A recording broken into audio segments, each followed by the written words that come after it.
Good morning students. अभी मैं बताऊंगा सेवन्थ लेक्चर में। तो पहला क्वेश्चन है you need to differentiate between the struts and columns. जैसे मैंने बताया था एनी मेंबर, कोई भी मेंबर हो जिसमें एक्सियल फोर्स लगे हो वो हो गया आपका एक्सियल कंप्रेसिव फोर्स लगे तो वो मेंबर हो गया आपका स्टड। बट अगर वही स्टड वर्टिकल रहेगा तो उसको हम लोग बोलेंगे कॉलम्सेस या पिलर्सेस और stanchion. What is the general expression used for determination of their critical load. अब क्रिटिकल लोड फाइंड आउट करने के लिए जो जनरल एक्सप्रेशन हो गया वो हो गया आपके Euler's formula. So according to the Euler's formula critical load is equal to the pi square into E I by the L E square, effective length square. ये जो इफेक्टिव लेंथ है बस ये चेंज होते रहता है depending upon the various and condition of the beam.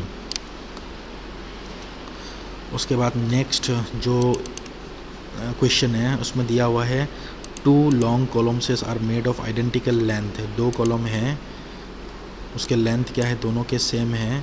Flexural rigidity ई आई भी same है। Column 1 is hinged eight both the ends.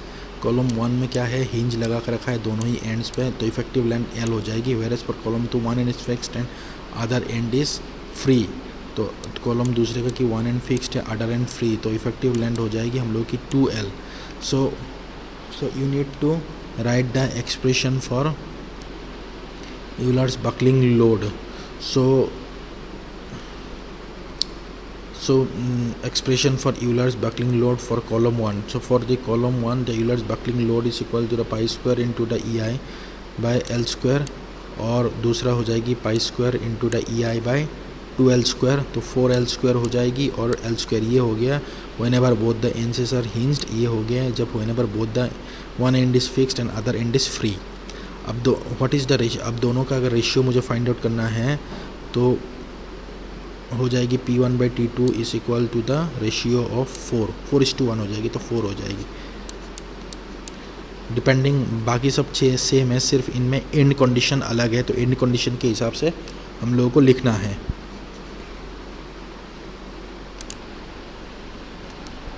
Next question में दिया हुआ है ए पिस्टन रॉड ऑफ डायमीटर। एक पिस्टन रॉड है जिसका डायमीटर दिया हुआ है 20 mm एंड लेंथ दिया हुआ है 700 mm in a hydraulic cylinder. तो लेंथ एंड डायमीटर दोनों ही चीज़ें दिए हुए हैं। लेंथ है आपका 700 mm एंड डायमीटर है आपका 20 mm in a hydraulic cylinder. Compressive force इसमें लगा है 10 kN due to the internal pressure के कारण इसमें कंप्रेसिव फोर्स लगा है। The piston ends of the rod is guided along the cylinder and the other end of the rod is hinged at the cross head. The modulus of elasticity for the piston matter पे modulus of elasticity दिया हुआ है। Estimate the factor of the safety, तो factor of the safety मुझे निकालना है। तो पहले तो मैं निकालूंगा यूलर्स बकलिंग लोड। अगर ये जो पिस्टन है इसके वन एंड क्या है, ये हिंज्ड है एंड अदर एंड हम लोगों की फिक्स्ड है। अगर वन एंड हिंज्ड है वन एंड फिक्स्ड है तो ये हो जाएगी आपका effective length is equal to हो जाएगी L/√2। तो यूलर्स क्रिटिकल लोड की फार्मूला हो जाएगी pi square into the E I by L/√2 square. So formula हो जाएगी 2 into pi square into the E I by L square. So 2 into pi square into E into the I by L square. ई का value मैंने लिख दिया 200 GPa, मतलब 200 into the 10⁹। उसके बाद E into I pi square into E into I. अब moment of inertia मुझे find out करना है। So moment of inertia will be equal to the circular है 20 mm का है, so pi into the D⁴/64। So pi into the diameter D⁴/64 हो गया moment of inertia divided by length that is 700 mm 0.7 metre हो गया। So finally इसका Euler's जो load है वो हम लोगों के पास आया है 63.278 kN is the Euler's load. अभी फैक्टर ऑफ सेफ्टी निकालने के लिए Euler's load divided by compressive force is equal to 6.3 is the factor of the safety. So finally the factor of the safety is equal to 6.3.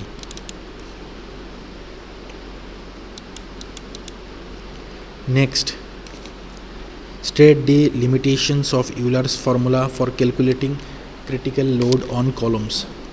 कोई भी columns में critical load find out करने के लिए जो भी लिमिटेशन है उसके बारे में बोला गया है। तो what are the various assumptions. First of all ये बहुत ही इम्पॉर्टेंट है क्योंकि ये एग्जाम्स में भी पूछा जाता है। अभी what are the various assumption. पहला तो एजम्पशन है the column is perfectly straight and of uniform cross section. पहला पॉइंट है कॉलम को हम लोग स्ट्रेट मानते हैं और यूनिफॉर्म क्रॉस सेक्शन मानते हैं। दूसरा पॉइंट है कि the material of the column is homogeneous and isotropic. तीसरा पॉइंट है the material of the column behaves elastically, मतलब लोड हटाने के बाद ये अपने आप अपने पोजीशन पे जाएगा जिसमें परमानेंट डिफॉर्मेशन ना हो। उसके बाद नेक्स्ट है the load is perfectly axial and passes through the centroid of the column section. The weight of उसके बाद नेक्स्ट है the weight of the column is neglected. तो पहला पॉइंट तो है कॉलम को हम लोगों ने परफेक्ट माना और यूनिफॉर्म क्रॉस सेक्शन माना, हालांकि यूनिफॉर्म ना भी हो तब भी हमें मानना है यूनिफॉर्म क्रॉस सेक्शन और स्ट्रेट। दूसरा पॉइंट में होमोजेनस एंड आइसोट्रोपिक मटेरियल माने हैं, इलास्टिकली मटेरियल को भी माने हैं तीसरे में। फोर्थ में हम लोगों ने माने हैं जो एक्सियल लोड लगता है वो सेंट्रोइड के थ्रू पास होता है, मतलब फुल्ली ये एक्सियल मतलब एकदम सेंटर से पास होता है। और लास्ट में है the weight of the column is neglected, column का जो भी वेट है वो नेग्लेक्ट किया जाता है। उसके बाद नेक्स्ट क्वेश्चन है what is the value of the Euler's buckling load for an axially loaded pin end मतलब hinge at both the ends. अगर हिंज हो दोनों ही एंड्स में स्टार्ट में तो इफेक्टिव लेंथ हो जाएगी L एंड फ्लेक्सुरल रिजिडिटी दिया हुआ है EI। अभी फाइंड आउट क्या करना है, what would be order of Euler's buckling load carrying capacity of a similar strut. What would be the Euler's buckling load carrying capacity, मतलब Euler's buckling load find out करना है of a similar strut but fixed at both end in terms of the load carrying capacity of the earlier one. पहले की load carrying capacity हो जाएगी pi square into the EI by L square जब दोनों ही and hinge हो। But दूसरे का length जो है, क्योंकि दूसरा जो है उसमें दोनों ही एंड फिक्स करके रखा है तो इसका लेंथ हो जाएगा, इफेक्टिव लेंथ हो जाएगी L/2। तो दूसरा में अगर हम लोग देखेंगे तो क्रिटिकल लोड की फॉर्मूला हो जाएगी pi square into the EI by L/2 whole square, मतलब 4 pi square into the EI by L square.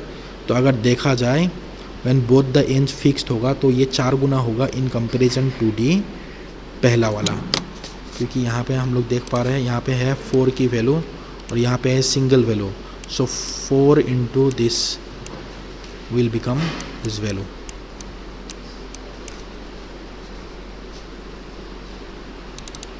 Four times हो जाएगी। उसके बाद क्वेश्चन है उसमें Euler's critical load for a column दिया हुआ है। Euler's critical load for a column with both end hinged है, दोनों ही एंड्स हिंज्ड है, is found as critical load की वैल्यू दिया हुआ है 40 किलो न्यूटन और दोनों ही एंड्स हिंज्ड है तो इफेक्टिव लेंथ हो जाएगी L। What would be the change in the critical length if both the ends are fixed, both the ends fixed हो जाएगी तो क्रिटिकल लोड जो हो जाएगी ना, तो इफेक्टिव लेंथ हो जाएगी हम लोग की L/2। सो L/2 हो जाएगी तो 4 टाइम्स हो जाएगा। तो फाइनली 4 इंटू दी, सो जैसे L/2 लिख दिया तो pi square 4 into pi square EI by L square, pi square EI by L square. जैसे यहाँ पे pi square EI by L square की जो वैल्यू है वो दिया हुआ है 40। अगर L/2 हम लोगों ने लिख दिया तो 4 times of pi square, so 4 into the 40 कर देंगे तो 160 वैल्यू हो गया, 4 गुना बढ़ गया है। उसके बाद नेक्स्ट है a hollow cast iron column of, एक कॉलम है hollow cast iron column of 300 mm external diameter and 200 mm internal diameter. External और इंटरनल डायमीटर दिया हुआ है, is used as a column 4 metre long with both end hinge, दोनों ही ends hinged है। इसका मतलब है इफेक्टिव लेंथ बन जाएगी 4 मीटर ही L हो जाएगी। Determine the safe compressive load, determine the safe compressive load the column can carry without buckling, the column can carry without buckling using Euler's formula and Rankine's formula. Both use करना है, Euler's formula as well as Rankine's formula. तो as per the Euler's formula दिया हो जो चीज़ें दिया हो पहले लिखेंगे। Internal outside diameter, internal diameter, length दिया हुआ है, इफेक्टिव लेंथ हो जाएगी 2 इंच फिक्स तो वही हो जाएगी। यील्ड हम लोग की क्रशिंग स्ट्रेंथ की वैल्यू दिया हुआ है 567, रैंकाइंस कांस्टेंट दिया हुआ है, मॉडुलस ऑफ इलास्टिसिटी 0.10 सब कुछ दिए हुए हैं। अभी हम लोगों को फाइंड आउट क्या करना है, we need to find the compressive load that the column can carry without buckling, but we need to find out the safe compressive load, but we have to find out by using both the formulas, that is Euler's formula भी use करना है और Rankine's formula भी use करना है। दोनों formula use करके मुझे एक बार safe compressive load in column find out करना है। तो उसके बाद मोमेंट ऑफ इनर्शिया की वैल्यू क्या हो जाएगी, मोमेंट ऑफ इनर्शिया की वैल्यू हो जाएगी क्योंकि ये हॉलो सेक्शन है, so π/64 into d² for outside diameter minus of inside diameter 4, so π/60 for 0.3 minus of 0.22 so finally जो है हम लोग के पास डायमीटर मतलब मोमेंट ऑफ इनर्शिया जो है वो आ गया है 2.826 इंटू 10⁴ mm⁴, क्योंकि सब चीज़ें मीटर में है। अब हमने फाइंड आउट करना है slenderness ratio which is equal to the effective length by KL/R minimum. उसके बाद so therefore slenderness ratio is equal to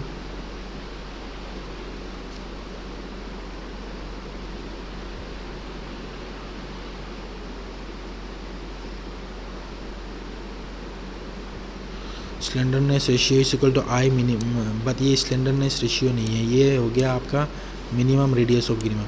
minimum radius of gyration is equal to the R minimum is equal to the root over I by A, तो I divided by A, so moment of inertia divided by area किया तो हम लोग के पास minimum radius of gyration आ रहा है 0.093 मीटर। उसके बाद यूलर्स बकलिंग लोड की वैल्यू कैसे निकालेंगे, Euler's buckling load is equal to π² into the EI/LE², so π² into the Young's modulus की वैल्यू दिया हुआ है, मोमेंट ऑफ इनर्शिया कर दिया और लेंथ जो कि दिया हुआ है क्योंकि बोथ इन हिंज्ड है तो इफेक्टिव लेंथ LE बन जाएगा, so π² into the E into the I/L²। यहाँ पे आ रहा है यूलर्स बकलिंग लोड की value 12.2,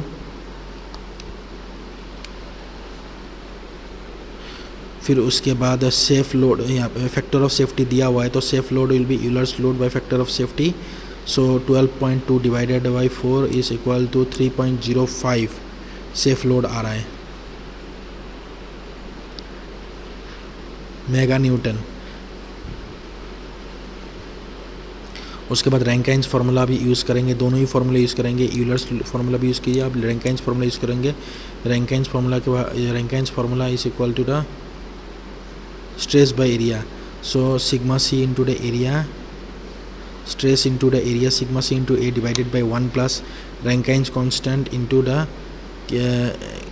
effective length by the K square, so sigma c का वैल्यू जो है ये दिया हुआ है क्रशिंग लोड की वैल्यू रैंकाइंस की।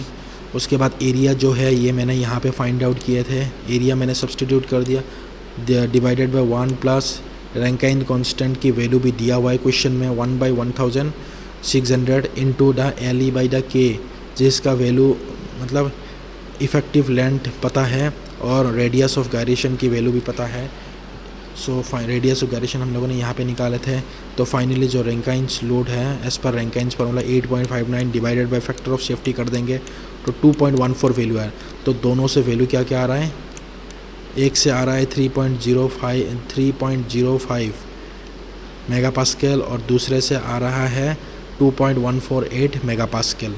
तो फाइनली हम लोगों की यूलर्स बकलिंग लोड जो है, यूलर्स बकलिंग लोड के फार्मूला से वैल्यू जो है वो ज़्यादा आ रहा है in comparison to the Rankine's formula.